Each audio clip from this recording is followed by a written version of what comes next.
Hey folks, this is Best in Slot, and just earlier today you saw a surprise Jurassic World Dominion trailer. It was kind of out of nowhere. It dropped in the middle of the day on a Thursday rather than like at the Super Bowl, which is what we expected. I'd already planned to stay up on Sunday and watch the Super Bowl and Super Bowl? It's a big old poll. I'd already planned to stay up on Sunday and watch the Super Bowl and then obviously do content on the trailer, and then it just dropped out of nowhere. So really exciting stuff. I did do a reaction video, but I kind of hated it, so I've scrapped that. What we're going to do, though, in this video is break down the trailer. We're just going to discuss it, go through it scene by scene, talk about it, stuff like that. I'm trying to do a little bit more of this face cam kind of stuff. I feel like I can connect with you guys a little bit better if I do this kind of thing. Still makes me a little bit anxious, not going to lie. Those of you who were in the Prehistoric Kingdom stream on Saturday will know what I'm talking about. But I think it's fun anyway. I hope. We'll see. We'll see if you even see this video. Anyways, let's get started. Let's take a look at what is a surprisingly cool trailer. Okay, so we're opening up in the what we expect to be Siberia. We've got the Pterosaurs. So obviously, if you want to just listen to the trailer, it's on the channel. I'm going to be talking constantly. I wanted to show them something that wasn't an illusion. I wanted to show them something that wasn't an illusion. So I'm just going to let this scene play out for a moment because I love this. I wanted to show them something that wasn't an illusion.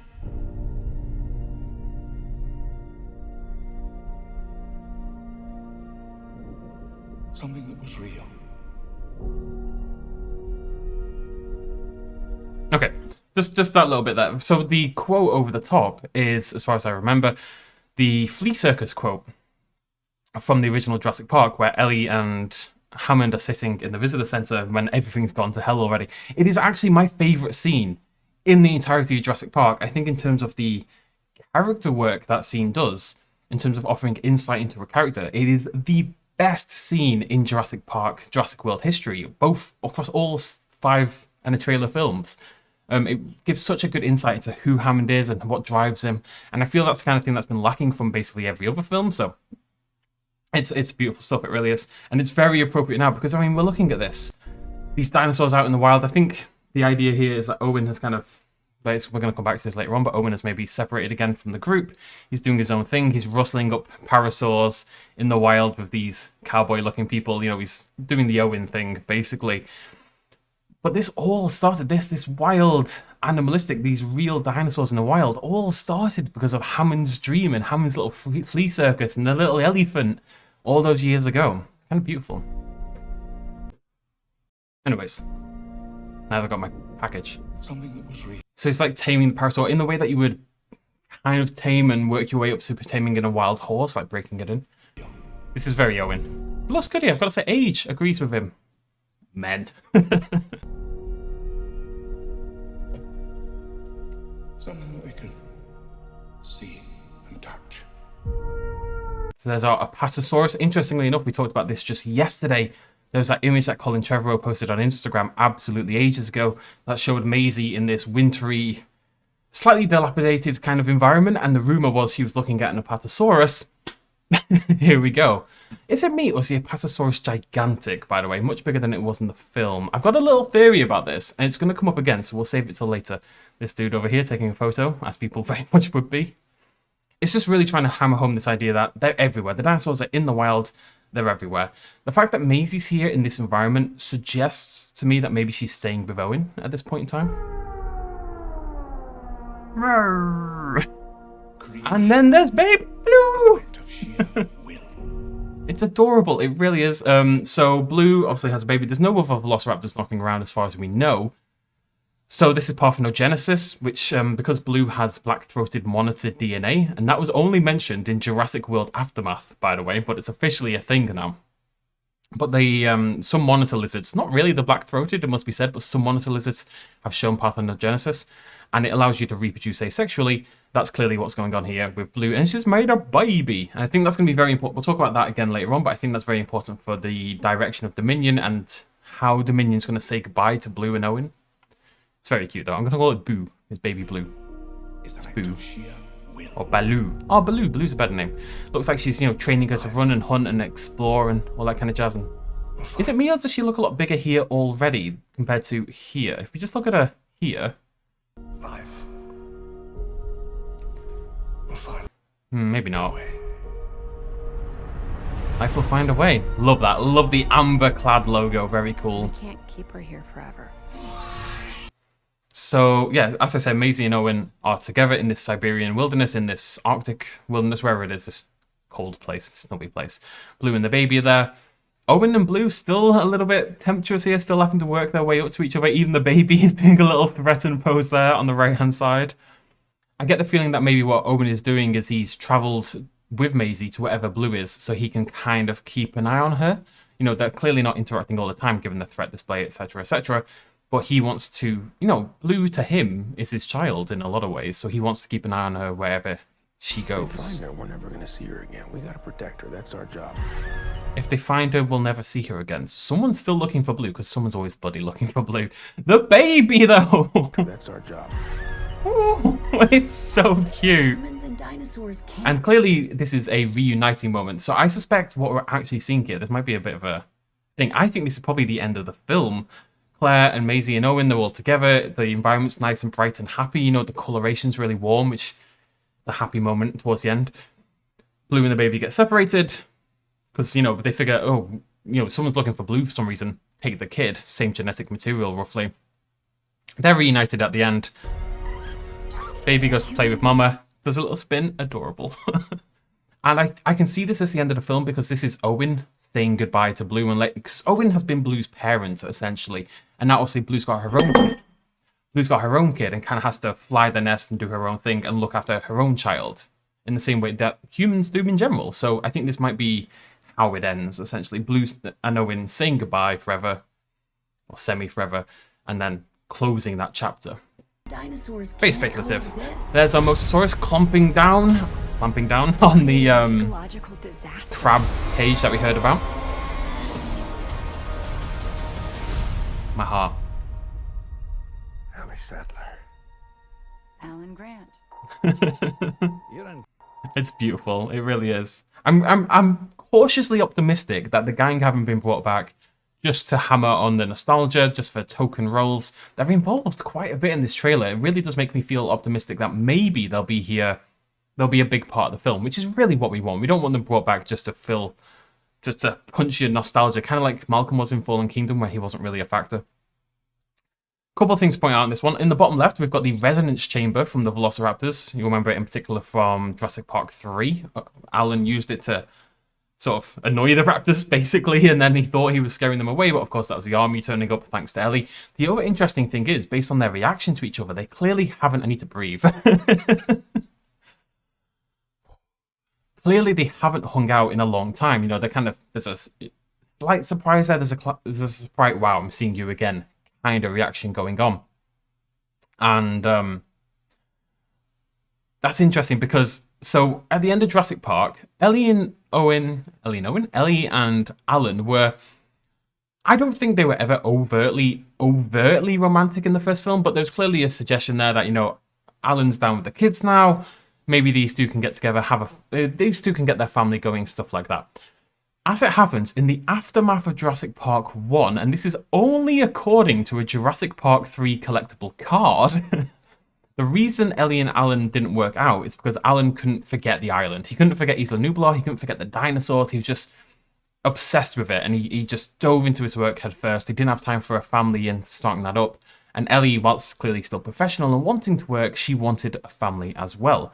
So she ended up marrying, of course, Mark Degler, who we saw in Jurassic Park 3, the greatest hero of the franchise, and having a really obnoxious child with him. So that's the explanation. But I suspect Degler's gone, and Ellie and Alan are going to get together. You didn't come out all this way just to catch up now, did you? Alan sounds more Australian. Is he an Australian or New Zealand? I actually can't remember, and I feel terrible because I'm sure calling a New Zealander an Australian is really, I think it's New Zealand. I'm not sure. You coming or what?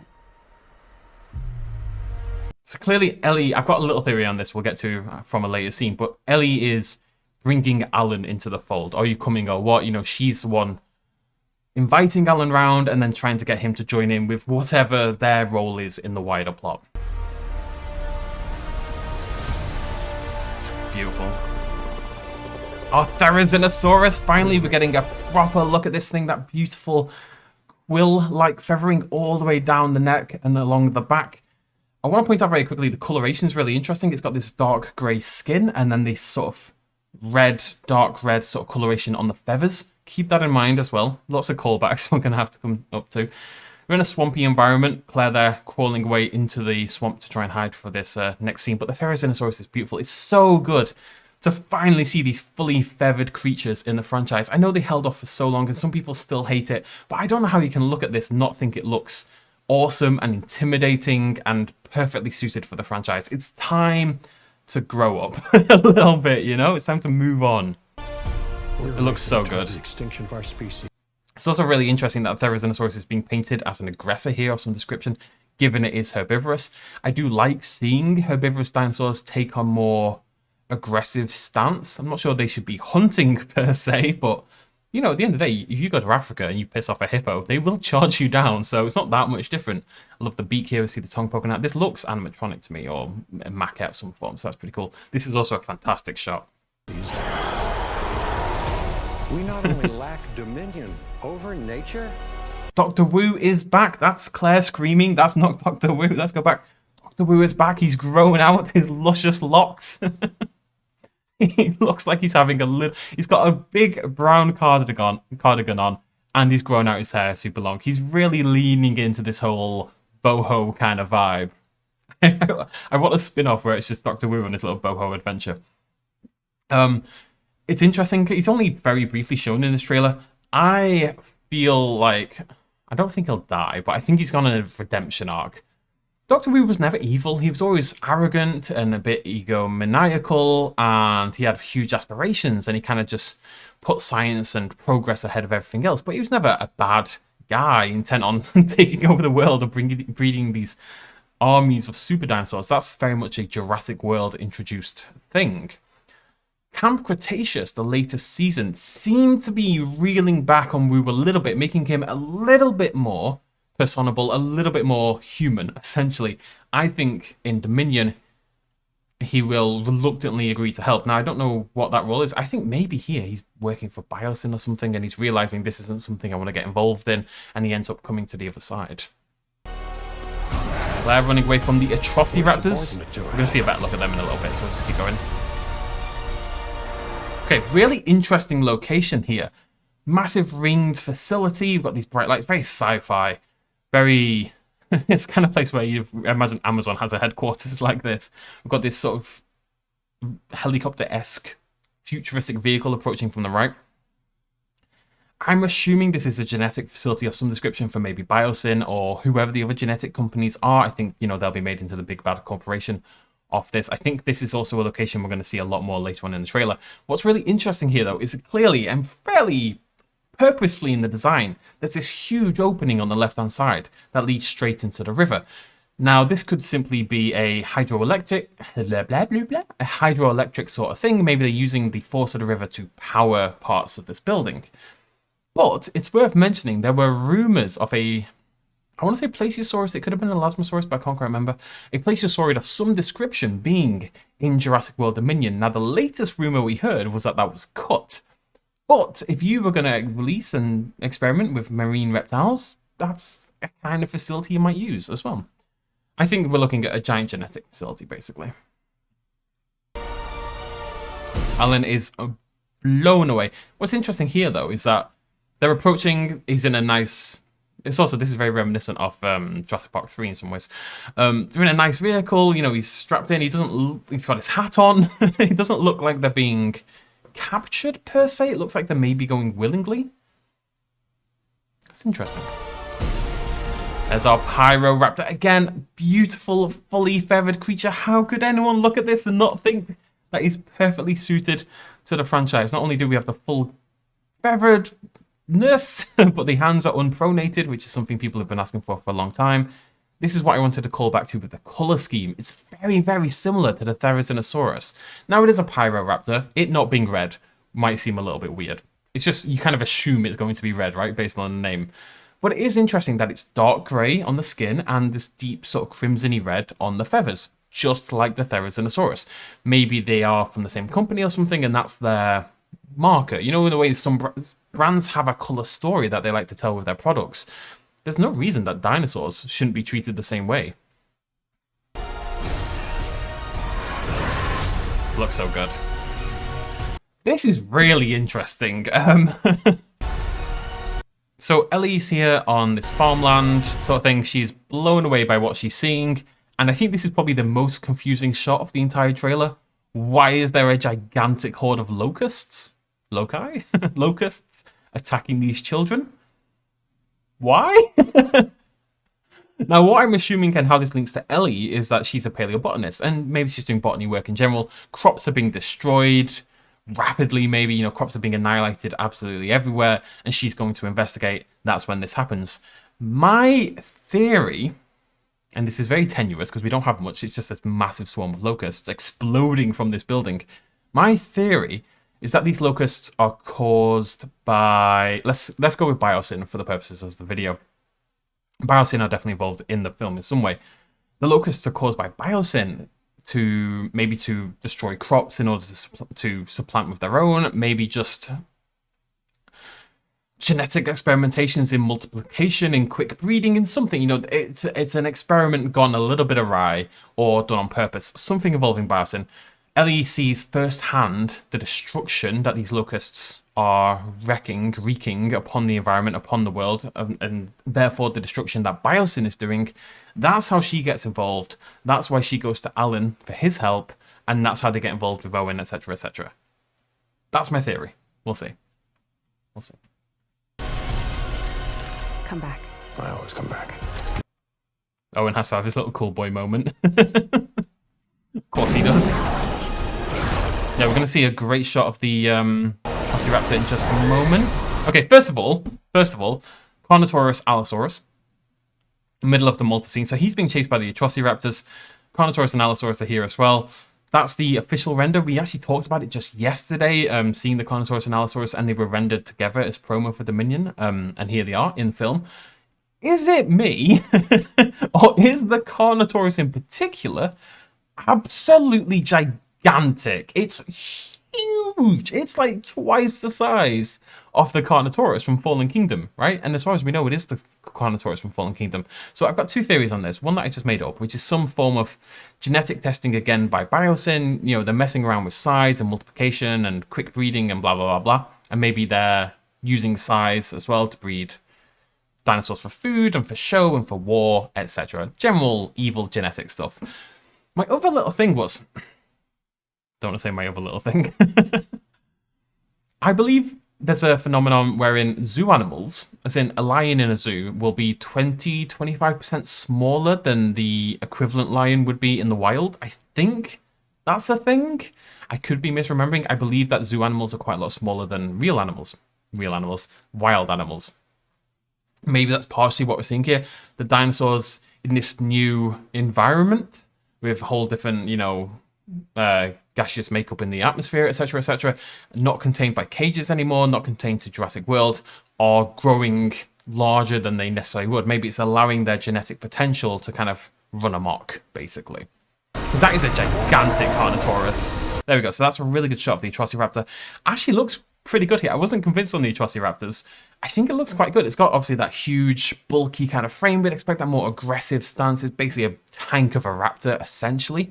As Chris on the Jurassic Outpost pointed out, said no one else would be excited. I'm excited. It has a pubic bone, which is cool.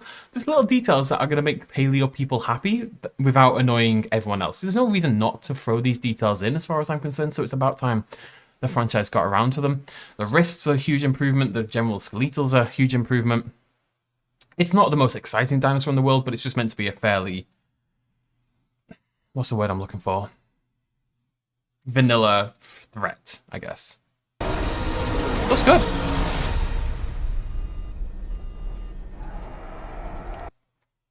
My heart. The next few scenes. So this is a different vehicle, obviously, than the one from before. It's there's lights everywhere. It's painted green. I think it's probably the one. I think it's her vehicle. I can't remember her character name, but her name is DeWanda Wise, right? DeWanda Wise. I imagine this is her vehicle. She's a pilot or something. She's definitely wearing the appropriate sort of clothing for a pilot. Maybe that's how she gets involved somehow. That's another plane, right? Not exactly.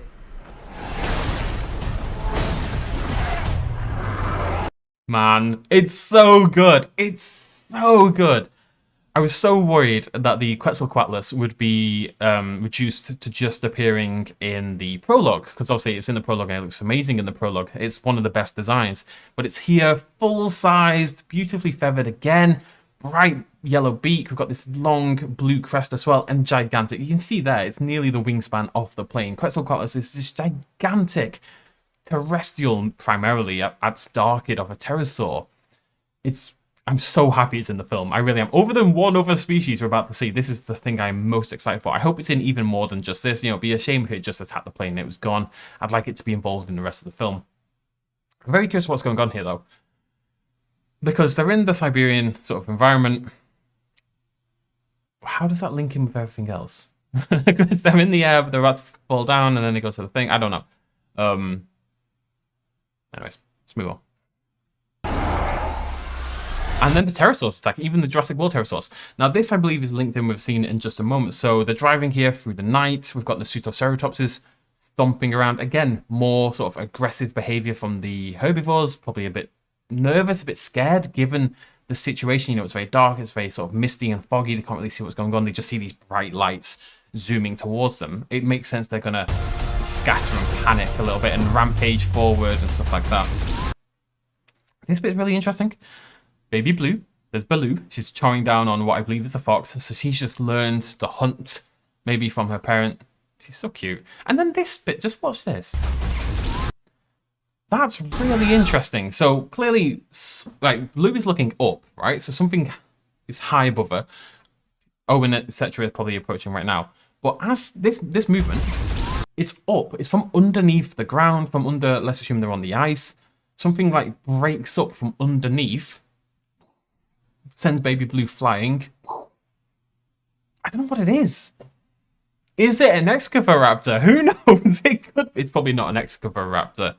If you don't know what an Excavatoraptor is, go read John Sayles' Jurassic Park 4 script. But it's very interesting. Because I don't know. Maybe it's just a mechanical thing, right? Maybe it's not a creature. Let me know what you think about this. So we've got a little bit of a bite scene here. This is the Giga, as far as I'm aware.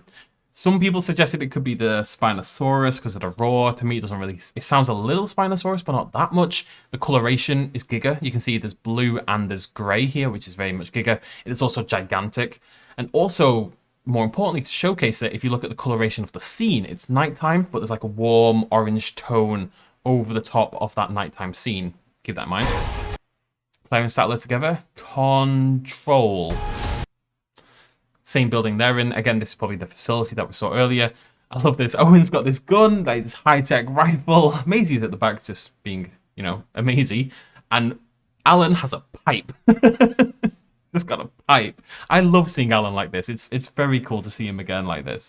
I'm very excited about that. My girl is back finally. Finally, it's been so long. Not only is she looking amazing, she looks like she's fully she's an animatronic, quite clearly. You know, here in this scene in particular, she definitely looks like an animatronic. She looks absolutely beautiful. She's attacking Claire here, probably in the same scene as where we saw the Gigabyte a minute ago, again, based on the coloration of the scene. It's so exciting to have the dialogue back. It would have been such a shame if this trilogy or this sexology? What do you call a six? Sexology. If this sexology ended without the Dilophosaurus making a reappearance, it's come so close so many times. It would have been a big shame. So I'm very excited to see the Dilo return. It looks so good. It looks so good. Don't move. Bigger. Why do they always have to go bigger? So this is kind of what I meant a minute ago. There's the Giga. If you look at the coloration of the scene, the whole gang's here. You know, Malcolm, Alan. Malcolm doesn't seem as important in this. You know, Ellie and Grant seem to be more of a focus, but Malcolm's kind of had his time as well. Claire, everyone's here. Every single character. The lighting, though. Well, first of all, their truck is flipped over in the background. I'm assuming that's a result of driving through the Nasutoceratops herd. The lighting is dark, but with that orangey tone. So that's why I'm assuming it's the Giga, because the coloration of this scene is identical to the scene with Maisie in the cage. And since they just saw a Giga, I'm assuming that means it's a Giga that attacks Maisie. I love that they say that at the same time. Like, I don't mind a little quippiness. That was kind of my problem with Fallen Kingdom. Too heavy on the quips and the tonal whiplash. I don't mind a little quippiness as long as it doesn't go over the top. Those two saying don't move at the same time makes a lot of sense to me. Although, does it make sense to say don't move to a Giganotosaurus? Not so sure. Bigger. There it is. Obviously, it had to make a reappearance, right? Also, everything's on fire. I'm very curious as to why everything is on fire. Bigger. Why is it? So, again, I guess this is probably near the genetic facility. Why is it? Because that was surrounded by mountains and trees and stuff like that. Why is it on fire? I don't know. Maybe we're pushing in this end of the world apocalyptic kind of scenario. I kind of doubt it. Maybe it's just a forest fire. You know, they do just happen. You know, forest fires burst out and they wreak havoc.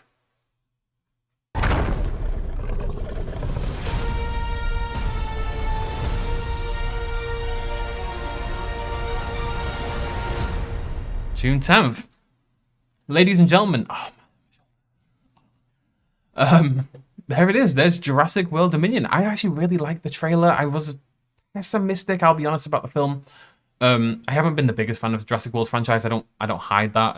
It's great that other people love it. It really is. It's just not been for me. Jurassic World is okay. I kind of warmed up to it over time. I really didn't like Fallen Kingdom. I'm cautiously optimistic. I like that the old cast returning seems to be a big part of the film. That's really important to me, that they're not just there to fill in 10 minutes of screen time. Less focus on Owen and Blue is a big, good positive in my opinion. The fantastic looking, the Therizinosaurus, Quetzalcoatlus, Dilophosaurus, Pyroraptor, all being in or back, looking fantastic. Each and every one of them is really, really exciting to me as well. I have slight concerns that the film's going to do a little bit too much. We saw so many different action scenes here, so many different scenes around the world, different locations and stuff like that. So I'm a little cautious about that. But it's doing a lot of good stuff here. I'm cautiously optimistic, and I haven't felt that way in a long time. So it's a really good trailer. It hasn't spoiled, I think, too much of the film. Like the Fallen Kingdom one kind of spoiled the plot of the first half of the film, basically. This one, we still don't really know what's going on, other than dinosaurs are everywhere. That's it. There is no real hint of the plot. Actually, in that regard, it's a terrible trailer. Because it doesn't tell you anything about the plot. There isn't even a semblance of it there. Which is okay. Like, I'm okay with that. But I feel like a trailer typically would give you a suggestion as to what's going to go on. This one has no interest in that. It's just literally, dinosaurs are everywhere. Here's some cool dinosaurs. And I'm down with that. I'm okay with that. I want surprises. I want to go in not knowing absolutely everything, which can be tough as a YouTuber because it's kind of part of my job to look at these things and try to tear them apart. Very excited, yeah. Weirdly. Let me know your thoughts down below. What part of the trailer are you most excited about? I think Quetzalcoatlus might just have pipped Dilophosaurus to the top of my list. Let me know which would be top of your list in the comment section down below. Throw me a like if you enjoyed this video. I say I want to do a little bit more of this face cammy kind of stuff going forward. It does make me a little bit nervous. I'm a little bit anxious right now. That's going to take a little bit of time to get over, but I'm working up to it. And I feel like I can connect with you guys a lot easier like this. I know that when I watch other creators, I connected with them a lot easier if they've got a face cam. So that's kind of the idea. We'll see how it goes. Thank you for joining me. Throw me a like. I'll see you lovely folks next time. Cheers much love as always. Bye-bye.